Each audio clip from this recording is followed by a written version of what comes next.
Traffic update muna tayo mga kaarangkada. Ang nakikita nyo sa inyong mga screen ay ang feed mula sa MMDA Metro Base. At ito ang traffic situation ngayon dyan sa may EDSA Guadig. Sa mga hindi familiar dito, ito yung sa gitna ng Shaw Boulevard at ng Ortigas Avenue. Unahin natin na sa kanang bahagi ng inyong mga screens. Nagkakaroon na ng konting pagbagal habang paakyat kayo ng Ortigas flyover. Ito yung patawid papuntang White Place. Ito yung northbound lane ng EDSA. So ito yung galing ng Mandaluyong papunta ng Cubao area. May konting pagbigat na nga habang paakyat ng flyover. Samantalang nasa left side ng inyong mga screens, yan naman yung galing ng Quezon City at papasok ng Mandaluyong. Nakita din natin na may konting pagbagal na habang pagbaba ng flyover at papunta ng Shaw Boulevard. Samantala, ito naman ang sitwasyon dyan sa may Elliptical Road, corner Commonwealth Avenue. Unahin natin na sa babang bahagi ng iyong mga screens, maluwag pa naman ang daloy ng trapiko. Ito yung galing ng Philcoa at papasok ng Elliptical Road, papunta ng Quezon Avenue, Visayas Avenue at East Avenue. Walang magiging problema ang mga motorista sa westbound lane ng Commonwealth Avenue. Samantala, nakita natin medyo kumakapal na or dumadami na ang mga sakyan, yung mga nagaling ng Elliptical Road at papasok ng Commonwealth at papunta ng Fairview area.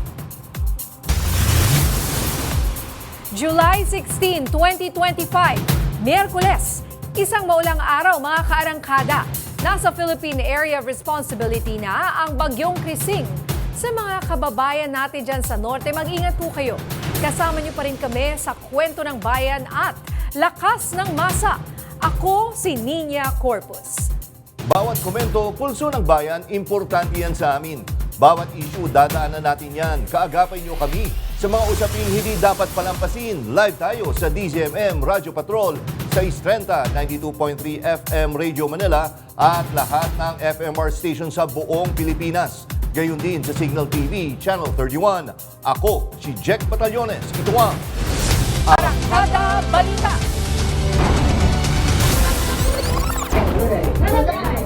Viral na to, asaran ng mga lasing na kabataan na uwi sa rambulan. Mga insidente ng suntukan sa kalye sa pool sa video. Ang isa, ibinalibag pa ng nakaalitan. Maaksyong buy-bust operation sa pool sa video. Lalaking kalalaya lang, balik kulungan dahil sa droga. Idadagdag natin sa grupong yon na mabibigyan ng 50% discount ang mga senior citizens at ang mga PWD. Senior citizens at PWDs may 50% discount na rin sa Metro Trains. Viral ngayon ang video ng rumble ng 4 na senior high school students na lasing. Sinasabing nagsimula ang gulo sa pambubuli. May umarangkadang balita sa FMR News Davao del Norte correspondent Noreen Igonia.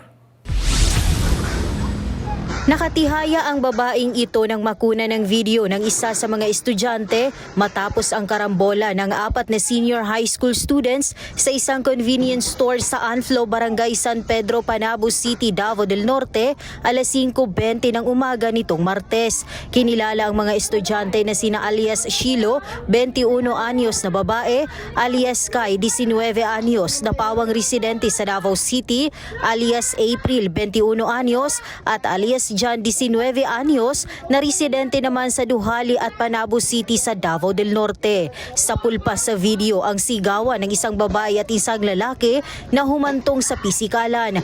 Naghampasan sila ng mga gamit gaya ng bote ng alak at upuan ng mga estudyante na napag-alamang mga lasing. Ayon sa mga pulis, lumapit sa kanila ang isang crew ng convenience store dahil sa ginawang kaguluhan ng grupo pati na ang paninira ng kanilang mga gamit. As per initial investigation, lumabas na dahil sa hindi pagkakaunawaan. So, nagresulta tuloy ng heated altercation hanggang nagkagulo sila at nagsuntukan. Base sa impormasyon na nakuha namin, itong mga batang ito lasing na nung pumasok doon. So, out of control, kaya nangyari yung ganong kaguluhan.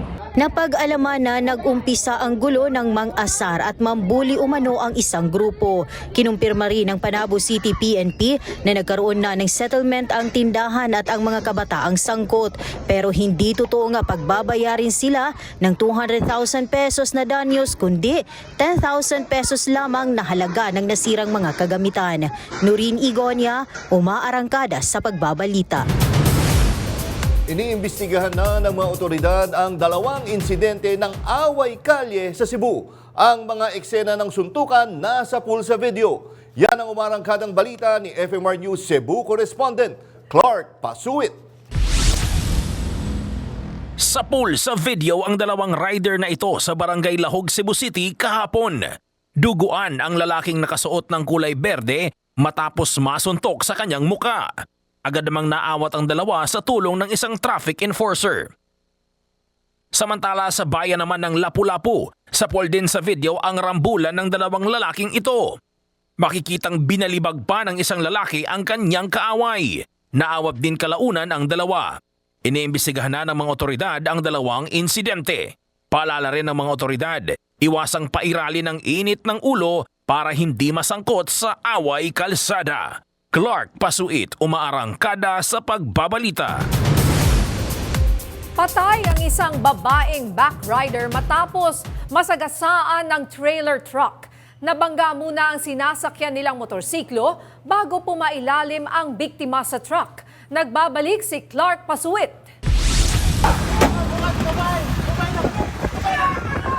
Napasigaw ang lalaking ito matapos masagasaan ng trailer truck ang kanyang live-in partner kahapon ng hapon. Ang aksidente nangyari sa Barangay Cambaro, Mandaue City sa Cebu. Kinilala ang nasawi na si Jessiel Beltran, 26 na taong gulang. Sa investigasyon ng Traffic Enforcement Unit ng Mandaue City, sinasabing hindi napansin ng trailer truck ang motorsiklo nang magpalit ito ng lane. Sa lakas ng impact, tumalsik ang driver at angkas ng motor, pero ang biktima pumailalim sa trailer truck kaya't nasagasaan. Dead on arrival sa ospital ang biktima. Nasa kustodiyan na ng pulisya ang driver ng trailer truck na mahaharap sa kasong reckless imprudence resulting to homicide. Clark Pasuit, umaarangkada sa pagbabalita. Kalunos-lunos ang aksidenteng sinapit ng isang sanggol sa Iloilo. Patay ang sanggol nang maipit ng motorsiklo ang kanyang ulo. Yan at iba pang disgrasya sa kalsada sa umaarangkadang balita ni Ryan Paraboles. Disgrasyang nag-ugat sa sumemplang na motorsiklo sa Dumangas, Iloilo. Ang tumalsik na motor ang tumama at nagpatumba sa kasalubong na tricycle. Hindi malinaw na nakunan sa video pero tumilapon ang sanggol na karga ng isang pasahero ng tricycle. Naipit ang ulo nito sa motor. Dinala sa ospital ang sanggol pero namatay rin. 7 iba pa ang sugatan. Hawak naman ng Municipal Social Welfare and Development Office ang rider na napag-alamang minor de edad. Maharap pa rin siya sa patong-patong na reklamo.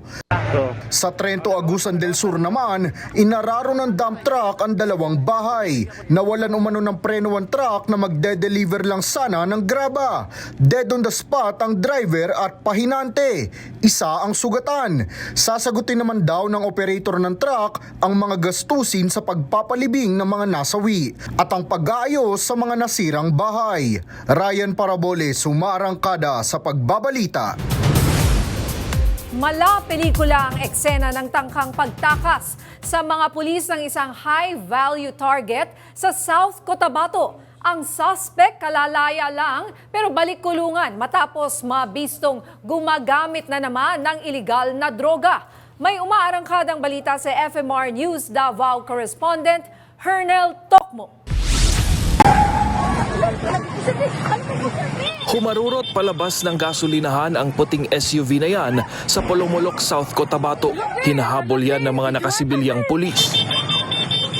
Nataranta ang SUV driver. Hanggang sa sumalpok ito sa mga nakaparadang motorsiklo at sa bukana ng supermarket.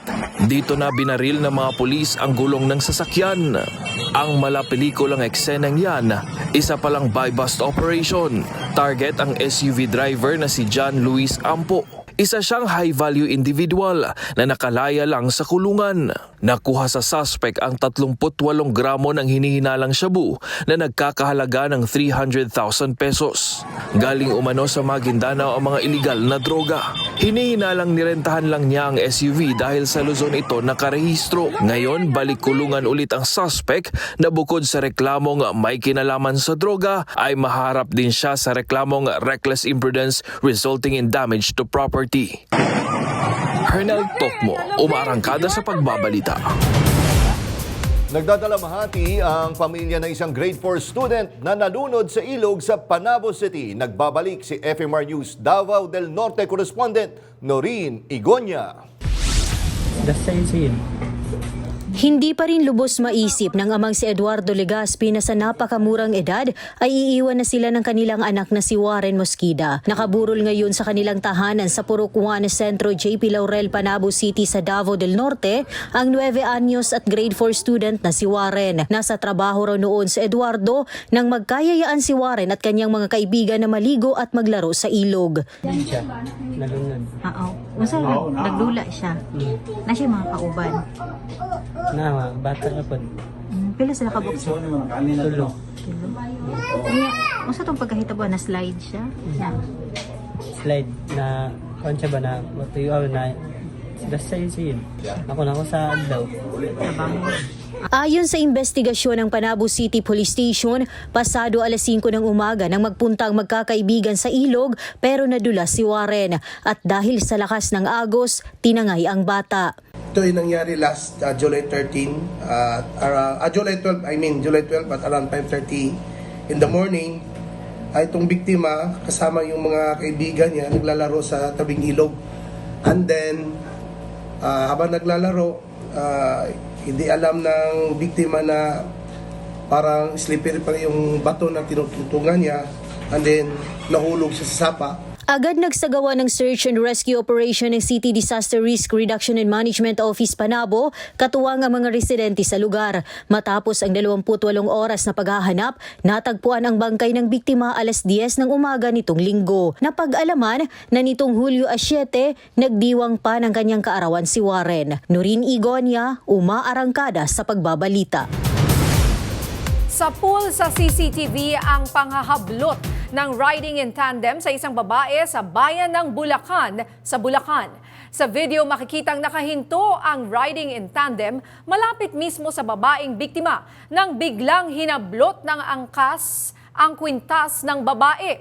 Sinubukan pa silang habulin ng babae pero hindi na niya ito naabutan. Base sa investigasyon, nagpanggap na bumibili ng taho ang riding in tandem para mang-snatch. 23,000 pesos ang halaga ng tinangay na kwintas. Inaalam na ang pagkakakilanlan ng mga salarin. Samantala, patuloy ang pagsisid ng Philippine Coast Guard sa Taal Lake para hanapin ang mga sinasabing nawawalang sabongero na umunoy ibinaon doon. Pero habang tumatagal ang search and retrieval operations, umaaray na ang mga residente sa lugar dahil sa epekto nito sa kanilang pamumuhay. At live, umaarangkada mula sa Laurel, Batangas. Naroon si PRTV News Christian Bascones.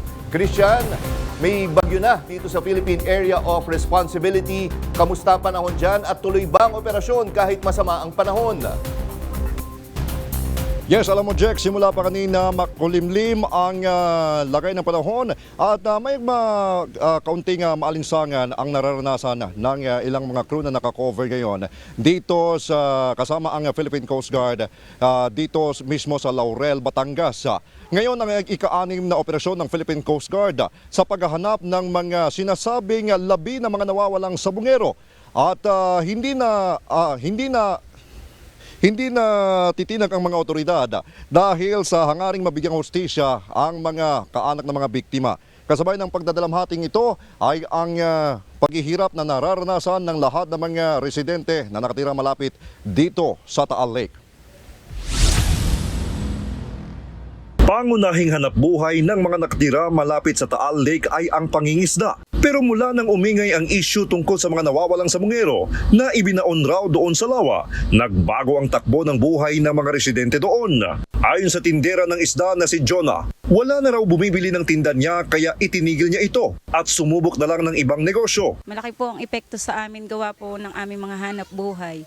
Dati po kami nakakapaglako-lako ng isda, nabalita nga pong ganyan. Humina po ang aming negosyo, kaya po ngayon kami nag-extra-extra ng ibang paninda. Mula sa dating 2,000 arawang kita, umaabot na lamang sa 600 pesos ang kinikita niya ngayon sa paglako ng pansit. Sana po matapos na ang mga issue dito sa aming bayan para magtuloy-tuloy na po ulit ang aming hanap buhay. Si Joey, na tindero ng yelo sa mga mangingisda, umaaray na rin dahil marami raw ang tumigil na sa pangingisda. Kaya hiling ni Joey. Nagulat po kami. Tapos humina na po yung mga harbisan namin dyan sa lawa. Sana nga po matapos na para magtuloy-tuloy naman po ang aming hanap buhay. Matumal na nga ang benta minsan. May mga kumukutya pa kapag sila ay nagbebenta ng tilapia mula sa Taal Lake. Wag po siraan yung aming, yung kadalba yung mga tilapia, wag naman po sana siraan para po yung hanap buhay ng mga tao ay hindi maapektuhan. Nagkakaisa ang mga residente sa Batangas sa kahilingang matapos na ang isyong ito. Mabigyan ng hustisya ang mga biktima at maibalik sa normal ang kanilang hanap buhay.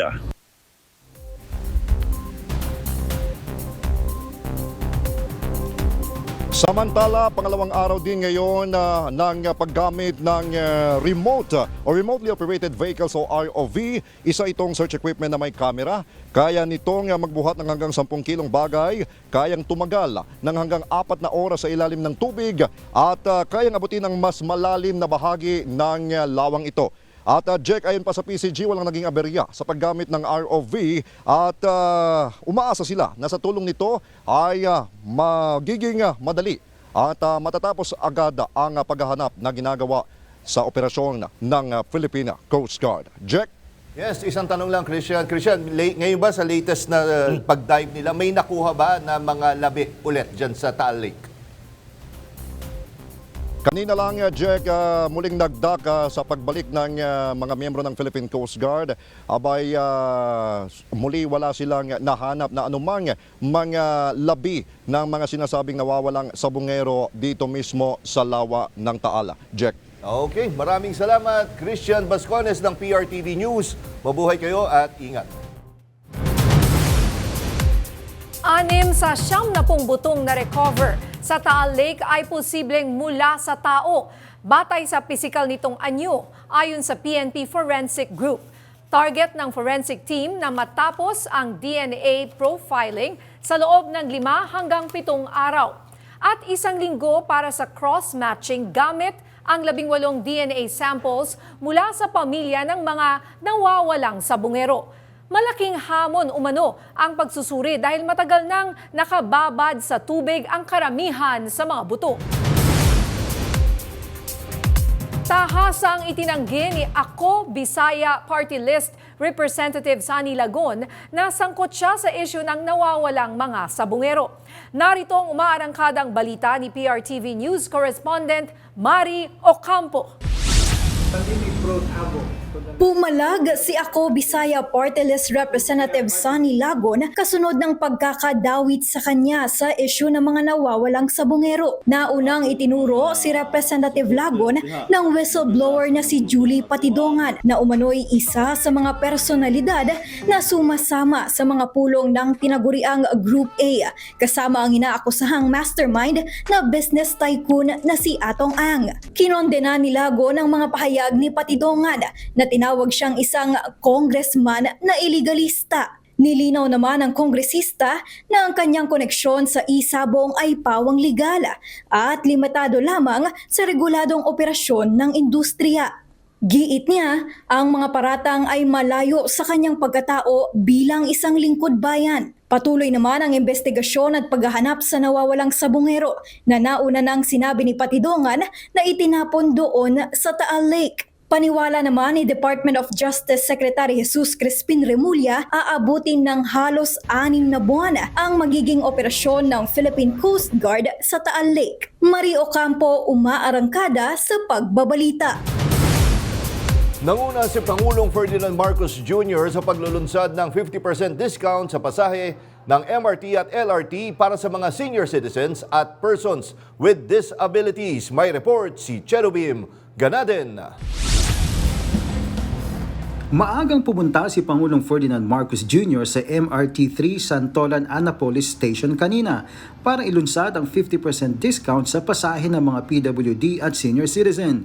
Sa ilalim ng nasabing proyekto, itinaas sa 50% ang discount na karaniway 20% lamang.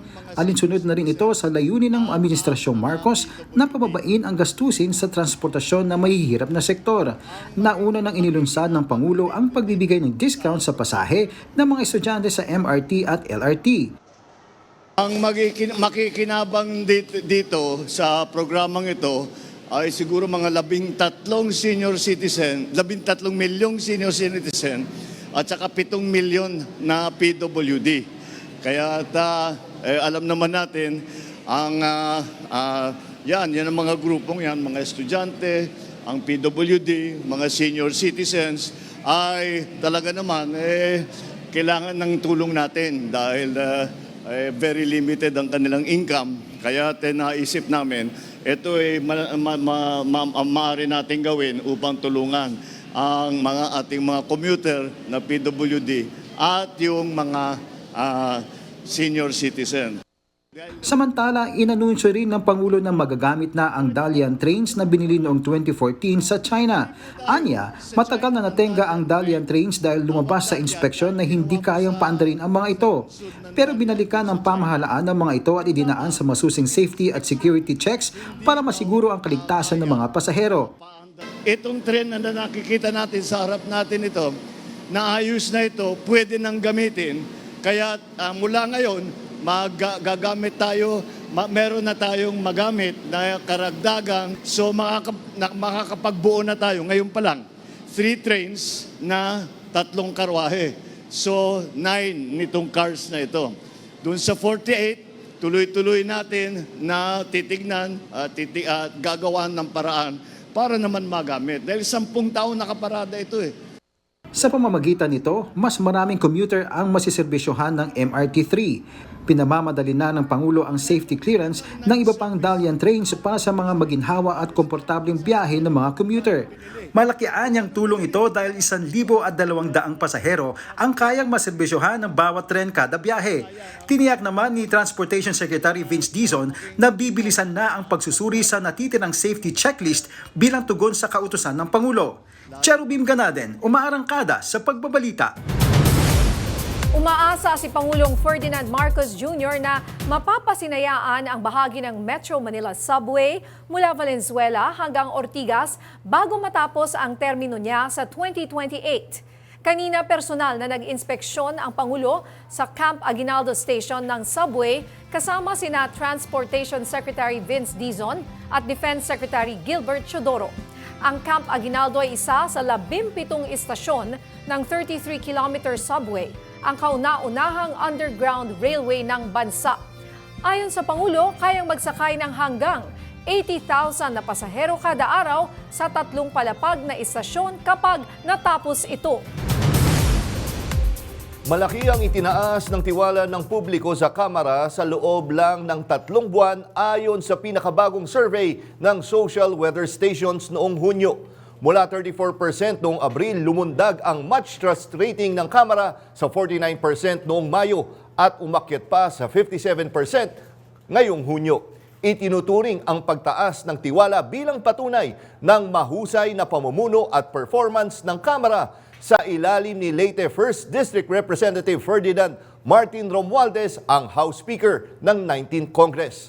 Tumaas din ang tiwala ng publiko kay Romualdez mula 26% noong Mayo tungong 34% ngayong Hunyo, kasabay ng pagtaas ng kumpiyansa sa institusyong kanyang pinangungunahan. Sa ilalim ng 19th Congress, nananatiling matatag at nagkakaisa ang Kamara sa pagtulong kay Pangulong Ferdinand Marcos Jr. sa pagtupad ng mga layunin ng bagong Pilipinas.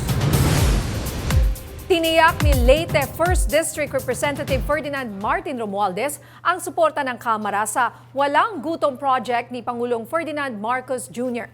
Ayon sa kanya, maglalaan ng pondo ang Kamara sa ilalim ng 2026 national budget para sa proyektong ito. May umaarangkadang balita si FMR Senior Correspondent Willie Delgado Jr.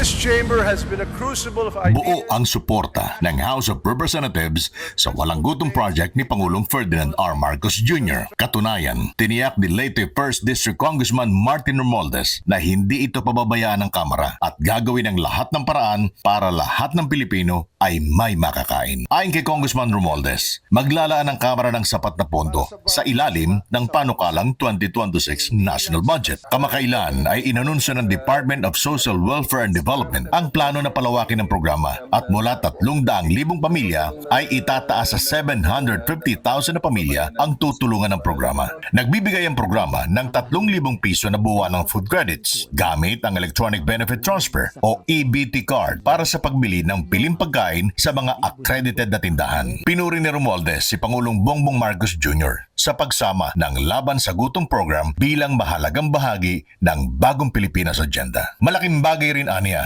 ang pagtutulungan ng DSWD at Department of Agriculture sa pagpapatupad ng benteng bigas meron na nagbibigay ng 20 pesos kada kilong bigas sa mga piling kadiwa stores at partner retailers para sa mga benepisyaryo ng walang gutom. Dagdag pa ni Romualdez, kailangan palakasin pa ang buong sistema ng produksyon ng pagkain mula sa mga magsasaka hanggang sa tamang kaalaman sa nutrisyon.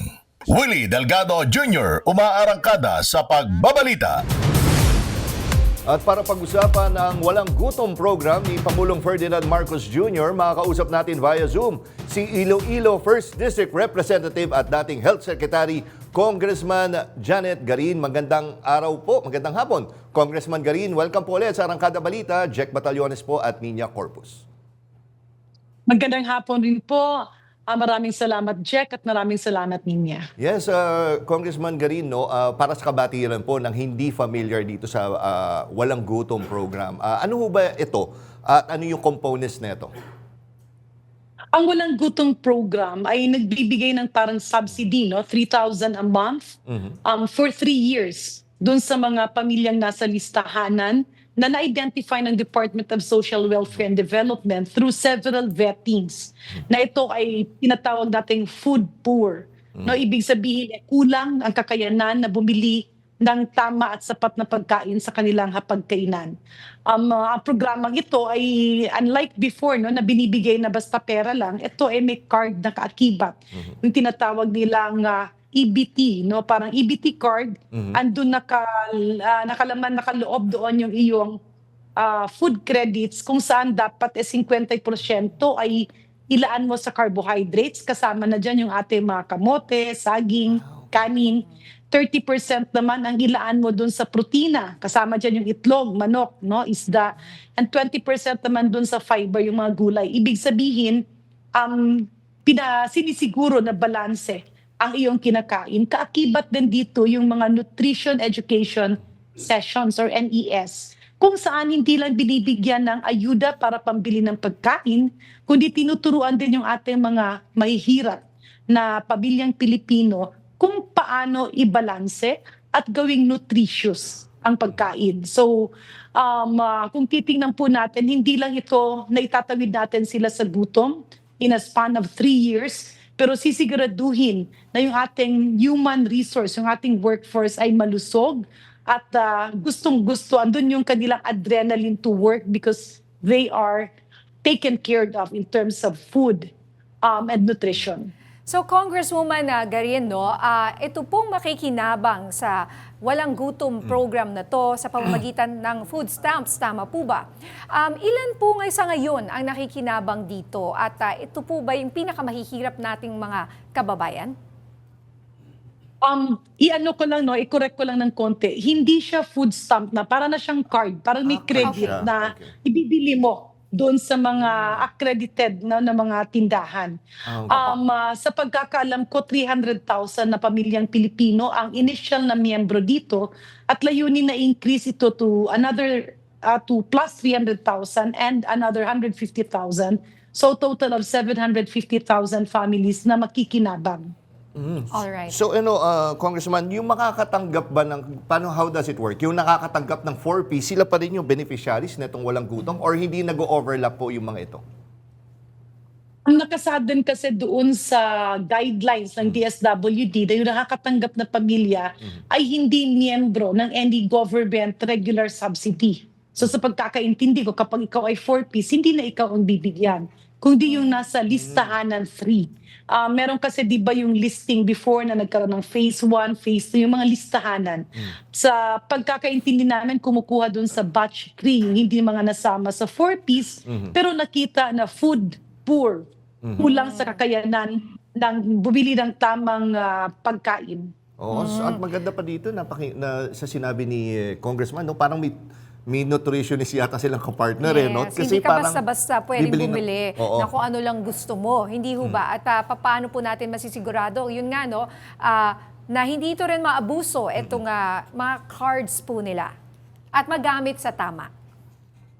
Tama po yun, kasi nga naka-card siya, hindi mo maibibenta. Minsan kasi pag food coupon pwedeng maibenta. Dagdag ko lang, kapag ikaw ay miyembro, doon sa ikaw ay recipient ng walang gutom program, nagkaroon din ng partnership, yung DSWD at DA. Kaya yung mga miyembro dito ay automatic na makaka-avail doon sa 20 pesos per kilo na bigas. Okay, so ito po ay makukuha nila sa mga, sabi nyo may ina-identify na mga ano po ba, palengke, kadiwa stores, ang pwede nilang makuha itong mga pagkain na ito?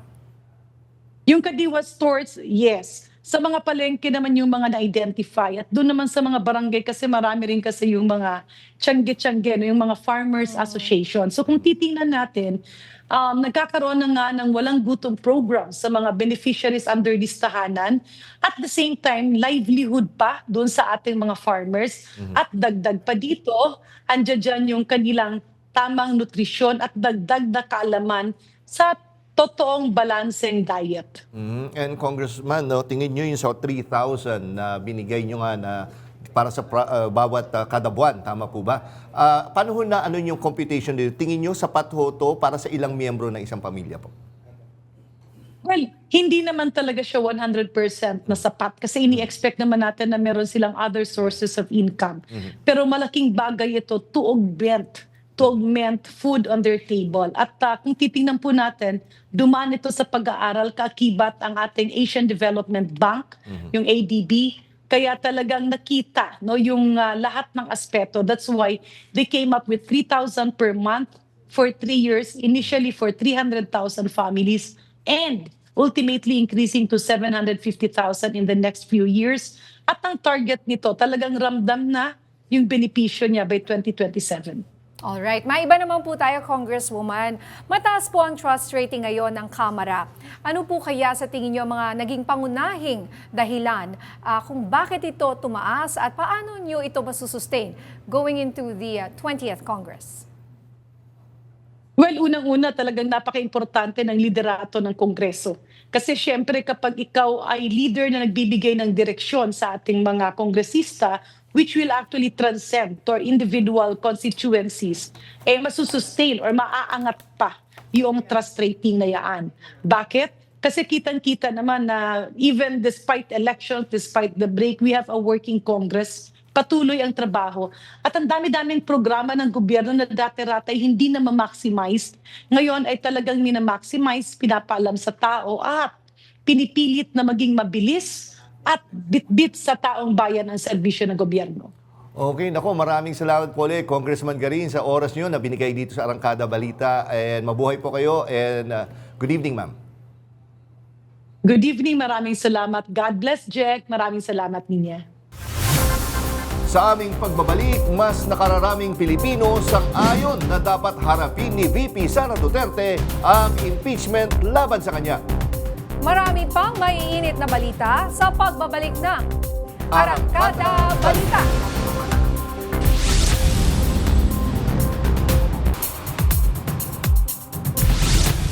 Naniniwala ang 66% ng mga Pilipino na dapat harapin ni Vice President Sara Duterte ang impeachment. Batay ito sa pinakahuling survey ng Social Weather Stations. Sa survey na kinomisyon ng Stratbase mula June 25 hanggang June 29, 19% ang hindi sang-ayon at 15% ang hindi tiyak ang sagot. 76% ng mga sumang-ayon na harapin ni VP Sara ang impeachment ay mula sa Metro Manila. 69% naman ang mula sa Balance Luzon at 67% sa Visayas. Pinakamababa ang suporta sa Mindanao. 55% lamang ang sang-ayon na dapat harapin ni VP Sara ang impeachment. Inalmahan ng ilang kongresista ang pagbansag ng tagapagsalita ni Vice President Sara Duterte na technically defective ang impeachment complaint na kinakaharap nito sa Senado na ngayon tumatayong impeachment court. Yan ang umarangkadang balita ni PRTV News correspondent Zandro Ochona. Ito ang pahayag ng tagapagsalita ng pangalawang Pangulo na si Attorney Ruth Castelo na pinalagan ni Naakbayan Party List Representative Chel Jokno. Giit ng kongresista, ang impeachment case ay mula sa resulta ng isinagawang investigasyon ng House Committee on Good Government and Public Accountability na ilang beses din niyang inisnab. Pag sinabi natin trial, ang ibig sabihin nun ay yung mismong paghaharap ng ebidensya, pag-uupo ng mga testigo para malaman natin kung ano ba talaga ang kaso. Hindi lang, sa impeachment kasi hindi lang naman ang mga senators ang naghuhusga. Pati lahat tayo mga Pilipino ay judge din. Dahil 'di ba ang kasabihan natin sa konstitusyon ay public office is a public trust. Dagdag pa niya, panahon na para irespeto ang itinatakda ng konstitusyon para mapanagot ang mga nasa panunungkulan. Muli rin niyang iginiit na dapat nang simulan ng Senado ang impeachment trial. Iginiit naman ni Lanao del Sur 1st District Representative Zia Adyong patunay ang resulta ng panibagong SWS survey na nagsasabing 66% ng mga respondent ang naniniwalang dapat sagutin ni VP Sara ang impeachment charges laban sa kanya. Yung ginawa po ng House of Representatives in the previous Congress to hold public officials accountable without fear or favor relates to the very core of what the people really wants to see from their public officers. So ito ay vindication. Sa naturang survey, 19% ng respondents ang nagsabing hindi sila sang-ayon dito habang 15% ang undecided. Zandro Ochona, umaarangkada sa pagbabalita.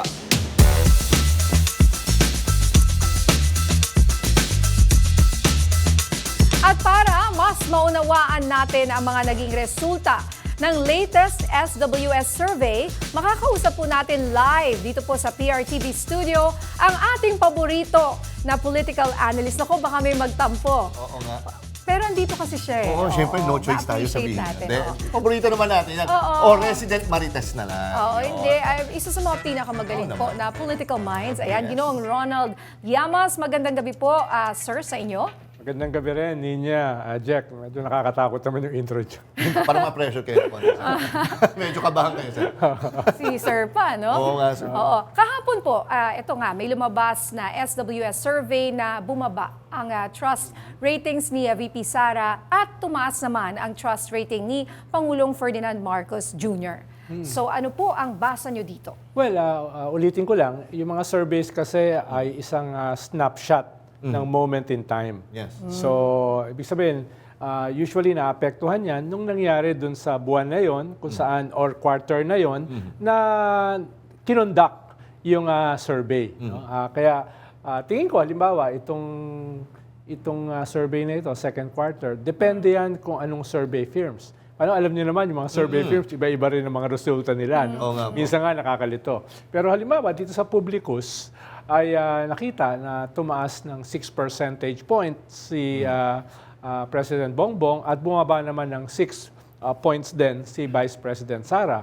Posible yung pagtaas ni President Bongbong ay dahil dun sa nakikita siya ngayon na lumalabas, pumupunta sa kalsada, no? Pumupunta sa bus lane, carousel bus lane sa EDSA, sumasakay ng MRT at pumupunta mismo sa banyo ng MRT kasama yung kanyang mga anak. Pumupunta sa mga airport na may mga problema. So, mas nakikita siya ngayon. Pwedeng nakatulong yan. Kahit nakita natin na yung kanilang communications head nagpalit 5 beses. Ngayon ako nakakita ng 3 taon yung communications head nagpalit ng 5 beses. No? Oo nga po. Pero in spite of that, mukhang nakakatulong naman sa kanila si Secretary Vince Dizon. Dahil lagi niya kasama si President Bongbong dun sa mga pag-aayos ng mga infrastructure, lalo na sa transportation. Tingin baka nakadagdag yon, no? Dun sa kanyang pagtaas ng trust rating. Kay Vice President Sara, baka nakatulong pagbaba yung binanggit nyo kanina na 66% ay gustong matuloy yung impeachment. No? At syempre, si Vice President Sara ayaw matuloy. Bagaman, yung kanyang statement medyo contradictory rin. Nag-file siya sa Supreme Court para i-dismiss yung impeachment, pero at the same time, naglabas siya ng statement, gusto niya matuloy yung impeachment. Sabi niya ay gusto niya matuloy yung impeachment dahil bibigyan niya ng bloodbath yung mga magsasampa ng kaso. Pero ngayon naman ay sinasabi nila, ayaw nilang matuloy. Bubble bath pala, hindi pala blood bath. No? So yung ganung klaseng contradiction, pwede nakaka-apekto sa kanyang pagbaba. Pero sir, yun nga, si VP Sara, panay din naman ng labas ng bansa. Ng bansa. Pero yun nga, tingin niyo po ay nakaka-epekto rin yun sa optics. Kumbaga, sinasabi naman niya na pera niya, yung ginagamit niya na pang-alis. Yes. Oo, pero paano naman yung responsibility niya sa bansa? Tingin nyo nakaka-apekto, napapansin na yan ng tao na, teka, wala ka naman na ibabalik na investment. Absentee Vice President. Yes, posible. Pero kailangan itanong yan sa survey para makita natin. Usually ang survey kasi mahaba yan mga mahigit 100 or 200 pages. Hindi naman natin nabasa lahat yun dahil wala tayong kopya. Nakita lang natin yung summary. Kaya malamang baka mahanap yun doon. Ano ba yung mga kadahilanan, bakit bumababa, bakit tumataas? But then again, itong survey na ito, hindi naman insignificant yung resulta, yung pagtaas o pagbaba. Pero at the same time, hindi naman dramatic. Paano 6 percentage points lang yung difference. So, tingnan natin kung ito ay magiging trend. Yung first quarter, second quarter, third quarter, ito ba ay patuloy na bumababa, patuloy na tumataas? Yun ang tignan natin. Pero yun nga, partner niya and sir, curious lang ako sa ano ba yung duties and responsibilities ng Vice? Kumbaga talagang naka-standby ba siya kung sakaling aalis ang Pangulo? Kumbaga, kunyari nandyan, active naman si Pangulong Marcos. Ano dapat ang ginagawa niya kung wala naman siya sa DepEd na? Well, sa ating sistema kasi spare tire ang Vice President. So pwede kang... Oo. Kaya, pero meron kang office na malaki din yung budget. Halimbawa, yung budget niya noong nakaraang taon ay 700 million. Ngayon ay humihingi siya ng almost 1 billion. Ibig sabihin, hindi naman barya yon. Ibig sabihin, dapat magpakita ka na mayroon ka rin ginagawa. No?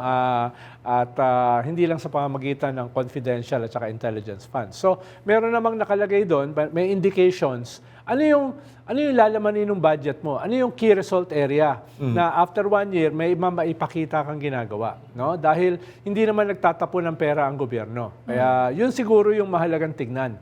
Yung mismo niyang sinabi na gagawin niya as Vice President, paano ba sinusukat yun? Lalo na meron kang hindi naman barya na budget. Ngayon yung sumunod po namin tanong, yung posible raw na pagsama ni na Senator Kiko at Senator Bam sa mayorya. Ano po ang chismis dito? Well, ang makikita naman natin yung final na pagsama o hindi pagsama sa SONA sa 28, no? Siguro ilang araw na lang mula ngayon.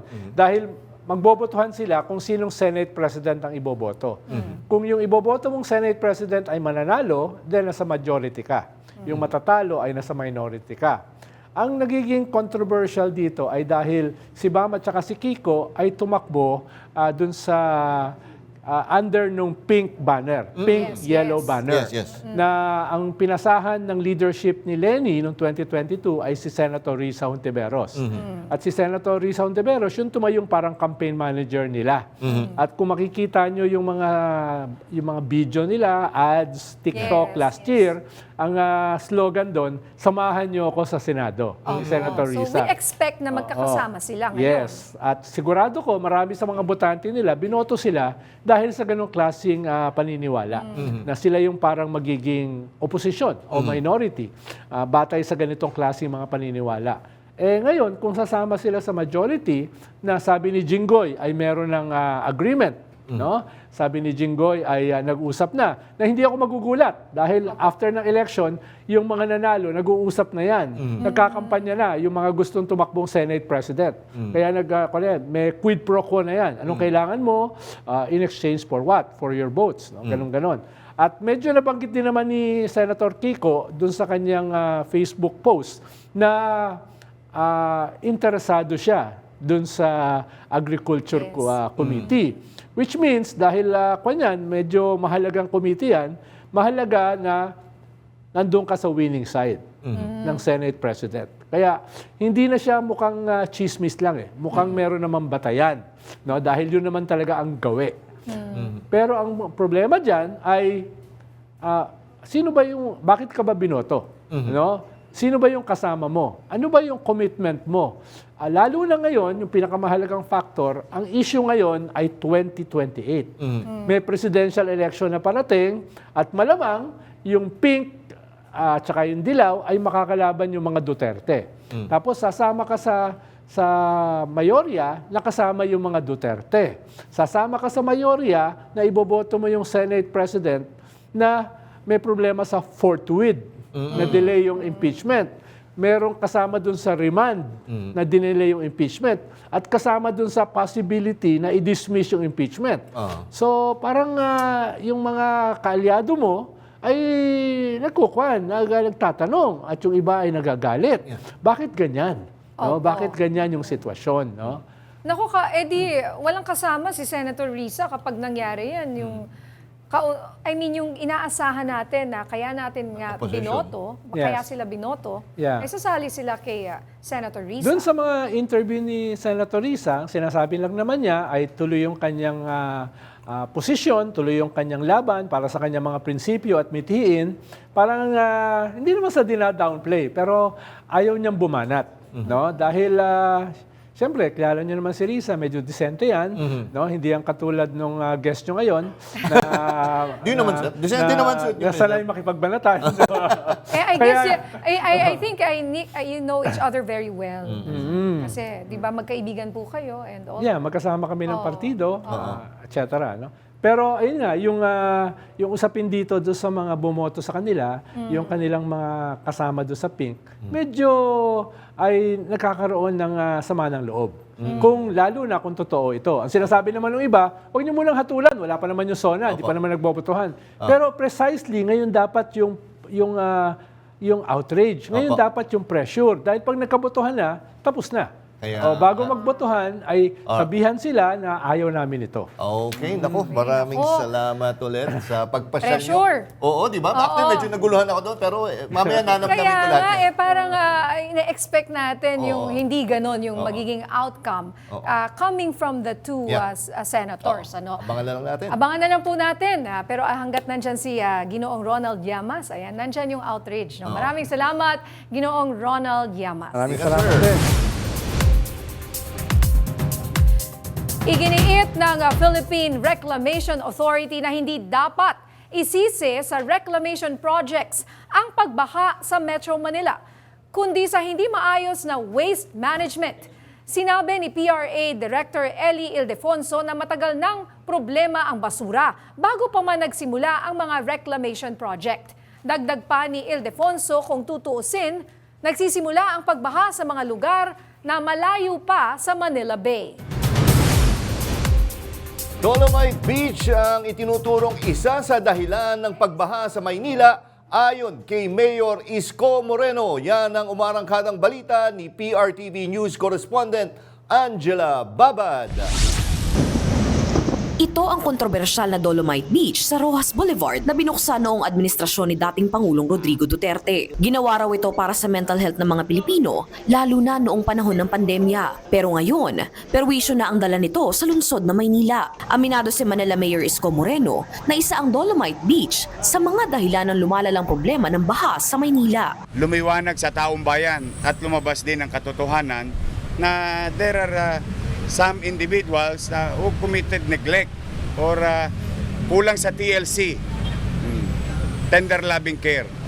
Yung bang malasakit. But that is water under the bridge. Kanina, nagsanib puwersa ang Metro Manila Development Authority at ang pamahalaang lokal ng Maynila para bigyang solusyon ng paulit-ulit na problema ng baha sa lungsod. Ito nga yung floodgate na binuksan ngayong umaga sa pamumuno ni MMDA Chairman Don Artes at Manila Mayor Isko Moreno. Ayon sa kanila, makakatulong ang pagbubukas ng floodgate na ito para maibsan ang pagbabaha sa ibang lugar dito sa Metro Manila. Bukod pa dito, ipinakita rin ang na-install na trash traps na pipigil sa paglabas at pagkalat ng basura sa Manila Bay, na ayon kay Chairman Don Artes, 1,800 truckloads a day ang nakahakot natin ng basura sa Metro Manila. Imagine niyo, mag 10% lang yung hindi nahakot dahil itinapon sa mga waterways. Gaano kalaking epekto noon sa pagbabaha? Aminado ang alkalde ng Maynila na pansamantala lang ang solusyon na ito. Na ang tanging temporary solution, no? With regard to this load of water, mabuksan itong isang nakaharang na malaking lagusan ng tubig papuntang Manila Bay. No? Ayon kay Moreno, ang pagdadagdag ng STP o Sewage Treatment Plant ang pang mas matagalang solusyon. Tutulong na rin ang Department of Public Works and Highways at Department of Environmental and Natural Resources para tuluyang maresolba ang pagbabaha sa lungsod. Angela Babad, umaarangkada sa Pagbabalita.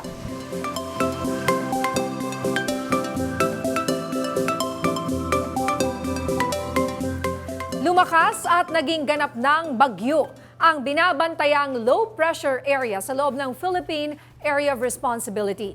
Tinawag itong Bagyong Krising na huling namataan sa silangan ng Virac, Catanduanes. Patuloy na binabantayan ng Pag-asa ang posibleng epekto nito sa bansa. Ang Bagyong Krising ang ikatlong bagyong pumasok sa bansa ngayong taon. Marami pang mainit na balita sa pagbabalik ng Arangkada Balita.